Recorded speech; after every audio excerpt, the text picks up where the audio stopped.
Welcome back to another episode of Systemic Caseism, where we discuss everything that is wrong with everything in the world going on. Today we're going to be covering Big Mike. It seems that Big Mike is pissed lately. And if you don't know who Big Mike is, then you've been living under a rock. I've got my own hypothesis about Big Mike, that she is very, very upset with her husband, that she absolutely hates Barack Obama, and has decided that a good form of revenge is to start a podcast to get back at him. Let's get into some of the things that Big Mike has to say. Boom. Big Mike's YouTube channel. And let's just see. I think in every episode, she expresses some sort of disdain or disgust for her husband or society writ large. I'm still surprised at how little I know about my own body. So are we. We would really like to know. And how many things we didn't talk about, not because our parents weren't open to it, but they didn't know. Oh, you were setting yourself up. Mm-hmm. So when I struggled with infertility. Yep, me too. I struggled with infertility. I have not been pregnant my entire life. It's usually how it works. I feel for you. I wrote about that in Becoming. And did she really write about it, or did somebody else write about it for her and she took credit for it? Look, I'm using the right pronouns, okay? Sort of the loneliness and isolation that a lot of women feel because they feel like they're struggling through that alone, having miscarriages and dealing with the difficulty of getting pregnant. Mm-hmm. Society Let's blame society. Let's blame society for the fact that you hate Barack. Doesn't talk about it. It doesn't prepare young girls or young women or newly married couples. Ah, yes. Society never prepares anybody for anything. You know, there are people that are supposed to prepare you for everything, and that is your parents. All right? Society didn't fail you if you're miserable. All right? Your parents did. Just write that down. Jot that down. Big Mike, if your kids are pissed off and if they are struggling later on in life, you don't get the pass to blame society for it. You bear a very big role in the outcomes of your children. For what's to come and the challenges that you'll face. And this is brought to you by Colon Guard. Beautiful. Just beautiful. Let's see what else Big Mike's got to say.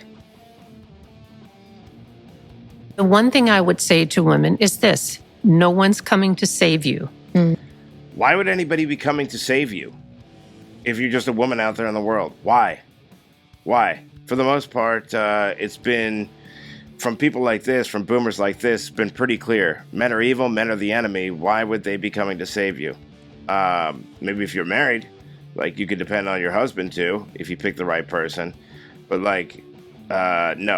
no random person is coming to save you. So if you think that the president or the governor or your state legislator is coming to save you, they're not. No.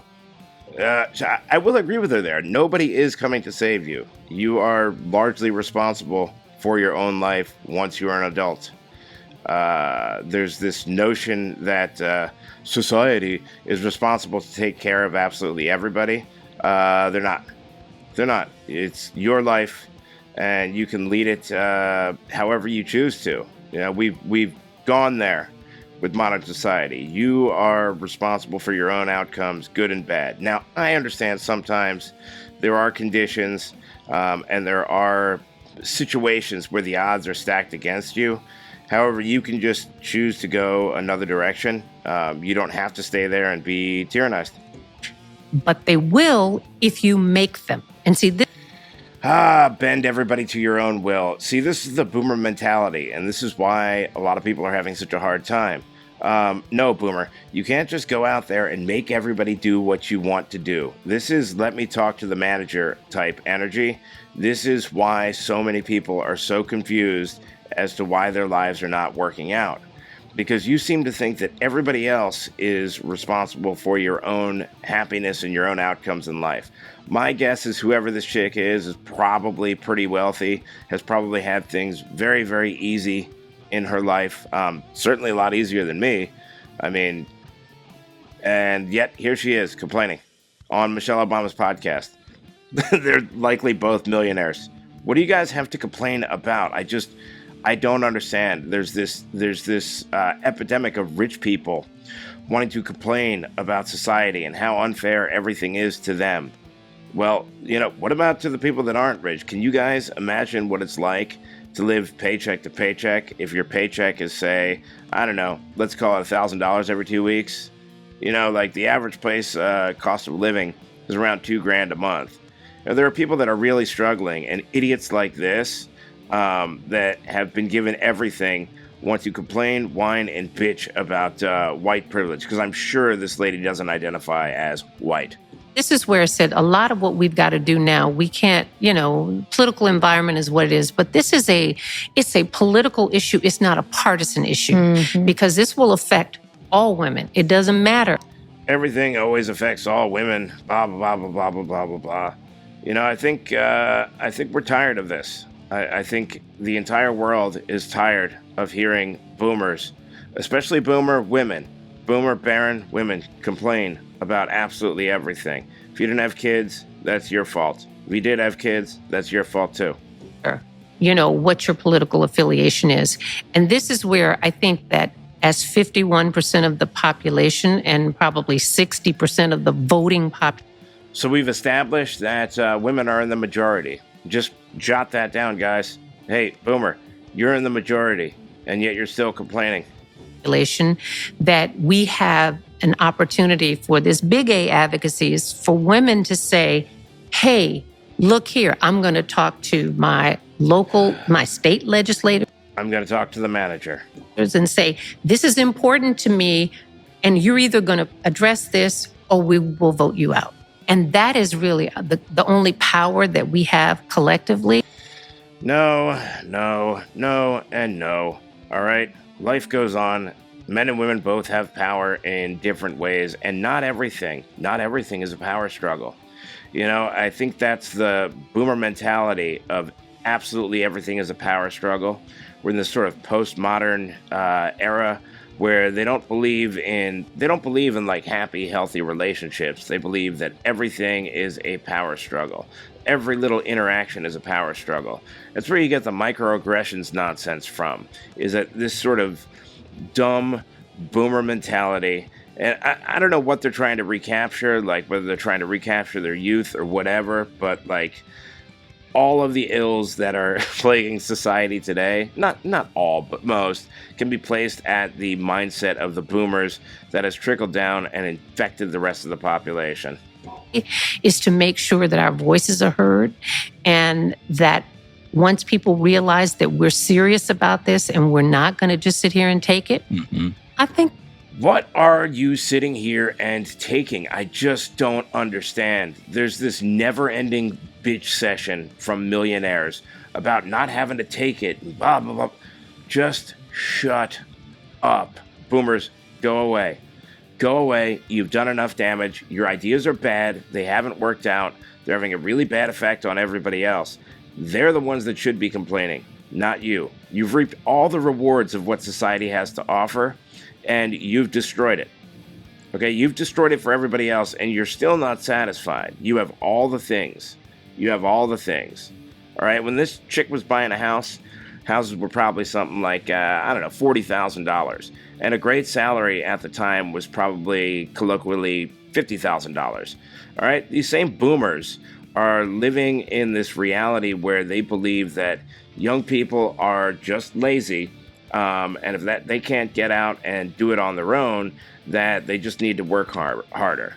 But, they own their homes. They don't have a mortgage. They don't have any idea of what it is to grow up in today's society. They're not looking at rentals. They're not looking at the cost of homes. They just keep buying bigger and bigger and bigger homes. And they don't care about the costs because they've already got a whole bunch of money. And yet, there they are, sitting there, bitching to each other about how unfair everything is, without a single thought given towards young people and what they've actually done. The boomers want more and more and more and more of everything. And they're just an insufferable group. I'm sorry. That's just the way it is. There are a couple other people that share this idea that the boomers are the ones to point the finger at. They're right. They're right. You can see this among pretty much every woke boomer that's out there. Every Woodstock boomer, every 60s boomer. I'm not saying it's all boomers, but like the ones that didn't get shipped off to Vietnam usually all share this same mentality. They're uber wealthy, they're uber elitist, they're the ones that push the idea that like everybody needs to go to college, and they're still pushing the idea, even though people are ending up with like a degree in gender studies and a couple $100,000 worth of loan debt working at Starbucks. So those are the people that should be pissed off, not you. You guys need to stop. You need to chill. Nobody cares. Nobody cares. Not about your generation. Cede power and control to the younger generations, at least the ones that don't share this mindset. We'll get some, I think people will start to listen. The one thing I would say, what's some of the best advice that Barack has given you about dating and finding a partner? One time I was like, I met somebody and I was about to go on a date with, I went on a date with them and Them? remember telling him like, oh my God, like she checks all the boxes. Okay, so we got a she. All right, so it is a hetero date. Just checking, because Barack probably knows how to pick up guys too. Just saying. And like this. And I remember him saying something. He said, I wonder if this guy's going to stay straight. Like, I don't know. As the kids would say, it's giving gay vibes to me. It's not a checklist. Yeah. And I said, oh, interesting. And I'm like, yeah, it kind of makes a lot of sense. He's like, the right person is someone where they've got this like weird laugh or snort and you find it really funny. And it's like, in other words, it's not necessarily what you think you're looking for. Yeah. And you're not dating a checklist, you're dating a real person. And that is true. And when you are dating somebody, choose wisely. All right? This whole idea of dating just to date and hookup culture seems like it's had a very, very bad effect on the younger people. I got married young, and I'm glad that I got married young. And I think that other people should get married young too and stay married. I know, controversial, shocking, but it seems to work. All right? Are you going to have the perfect marriage? No, of course not. You're always going to have conflicts with each other.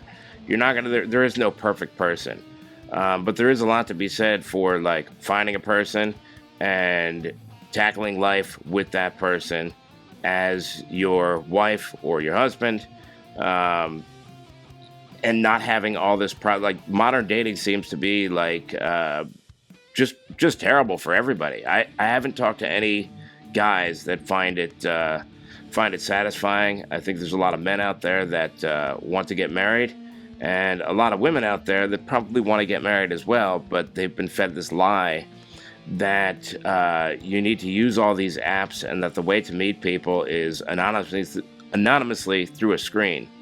And it doesn't seem like it's working out for anybody. a real person makes you feel a certain way. What's some of the best advice that we're seeing? I had this. Sometimes I did overkill on the parenting of trying to be normal to the extent that one time Malia was on punishment for a semester. Mm-hmm. I mean, it was too much, right? Mm-hmm. It was a whole That's semester. A lot. I mean, because did she do something? Like, did she murder She was a teenager. human? No, she didn't murder a human. She did teenage stuff. Yeah. But this is, every time something happened and they're teenagers in the White House, I'm thinking, oh my God, this is a sign that they're going to be on the street. They're going to be addicts and this is really going to mess them up. That's so right. I got to put down the hammer. Right? Yeah, don't let them hang out with Hunter. That's probably the best advice you could have been given. Don't let your kids hang out with Hunter Biden. All right? The Biden kid's a degenerate. And so the hammer. When I hear you talk about, sometimes I did overkill on the. Yeah, Mish, you remember what Dad used to do for Mom on Mother's Day? Okay, well, I guess they're not all complaining about Barack Obama. All right, proven wrong. See? Even I can be wrong.